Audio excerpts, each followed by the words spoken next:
उत्तर प्रदेश में बीते 4 सालों से काम कर रहे हैं प्रदेश भर के पुलिस रिस्पांस व्हीकल यानी पीआरवी को मिली सूचनाओं के आधार पर अब थानेवार और जिलेवार अपराध का चिन्हीकरण किया गया है। बीते 4 सालों में आई घटनाओं को देखते हुए पुलिस कंट्रोल रूम 112 में हत्या, लूट, डकैती, महिला संबंधी अपराध, संवेदनशील और तमाम महत्वपूर्ण जगहों को चिन्हित कर जिलों को पुलिसिंग की ट्रेनिंग देना शुरू कर दिया गया है।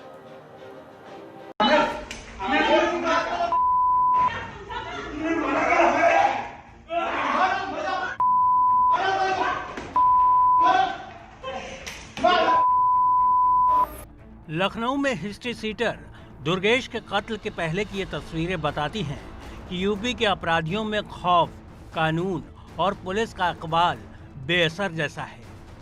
जिस शख्स की पिटाई की गई उसे बाद में मौत का घाट भी उतार दिया गया।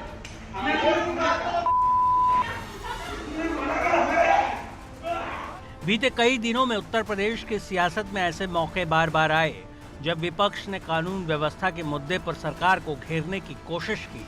हालांकि सरकार इन मसलों को लेकर विपक्ष पर पलटवार करने से कभी चूकी नहीं। इसका जवाब वो एनसीआरबी के आंकड़ों से देती रही। अब एक नई पहल की जा रही है उत्तर प्रदेश की कानून व्यवस्था को चुस्त दुरुस्त करने के लिए। वो कवायद क्या है आपको बताएं, लेकिन उससे पहले जरा यूपी पुलिस कंट्रोल रूम के इन तथ्यों पर गौर करिए। पश्चिमी उत्तर प्रदेश, खासकर मेरठ, बागपत, मुजफ्फरनगर जैसे शहरों में संपत्ति के विवाद और उससे जुड़ी हत्याएं सबसे ज्यादा होती हैं।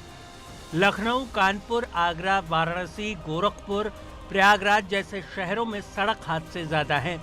यहाँ ओवर स्पीडिंग के चलते हादसे होते हैं।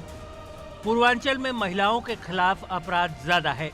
घरेलू हिंसा के मामले भी यहाँ सबसे ज्यादा हैं। वहीं बात बुंदेलखंड की करें तो यहाँ कम गाड़ियाँ होने की वजह से इस इलाकों में हादसे की संख्या बहुत कम है।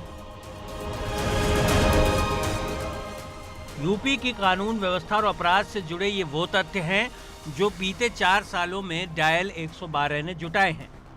4 सालों में थानेवार और जिलेवार जियो मैपिंग के आधार पर ये आंकड़े डायल 112 ने दिए हैं।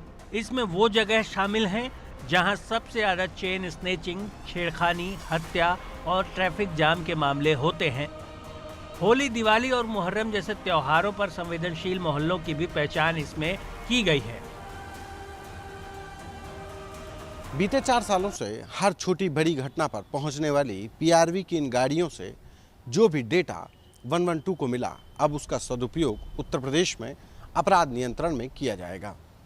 जिलों में पुलिस को ट्रेनिंग दी जा रही है कि कैसे बिजनेस इंटेलिजेंस के टूल के जरिए वो अपने इलाके में लूट, हत्या, डकैती से लेकर एक्सीडेंट और महिला संबंधी अपराध वाले इलाकों को चिन्हित करेंगे और वहां पर पुलिस गश्त बढ़ाकर पुलिसिंग के नए तरीके अपनाकर कानून व्यवस्था को चुस्त दुरुस्त रखेंगे। डायल 112 के तथ्यों के आधार पर अब पुलिस की नई ट्रेनिंग की व्यवस्था बनाई जा सकती है।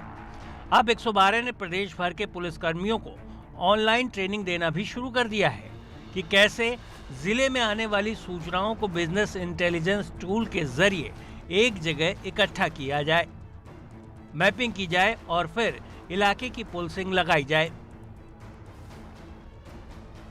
112 का ऑपरेशन चल रहा है, तब से हमारे पास डेटा बैंक में सारे आंकड़े मौजूद हैं और हमने ये तय किया है कि इन आंकड़ों को हम अपने जो जनपद के ROIP शाखा है उनसे शेयर करेंगे और उनको बताएंगे कि इन आंकड़ों का कैसे इस्तेमाल करना है। ये आंकड़े जनपद के जो हमारे केंद्र हैं, कंट्रोल रूम भी इस आंकड़े को शेयर करता है और उसको सिस्टम से निकाल सकता है। लेकिन कुछ उनको ट्रेनिंग की आवश्यकता हमने महसूस किया और फिर हमने 5 दिन का एक ट्रेनिंग कार्यक्रम आयोजित किया, जिसके अंतर्गत जनपद के अधिकारियों को हमने ट्रेनिंग शुरू किया है।